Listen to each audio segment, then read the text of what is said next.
mutuwa raba gaddama. Shin rasuwar mahaifiyar El-Rufai ta zama sanadin sasantawa tsakanin abokan hamayya ne?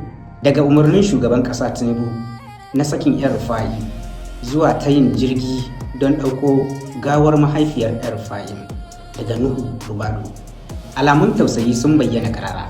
Amma abin da ya fi jawo hankali ko girgiza mutane shine zuwan gwamnan Kaduna Malam Uba Sani gurin ta'aziyar cikin kankan da kai da neman yafiya a gurin El-Rufai. Ko da shike dai an hango fantami a tsakaninsu, yana musu nasiha kuma ya umurce su da su yafe ma juna. To amma akwai wata ayan tambaya a nan. Shin wannan sasancin da yafiyan da aka yi wa juna za ta ɗaure, ko dai an yi ne kawai zuwa lokacin da za a gama zaman makoki? Ba mu ra'ayinku a comment section.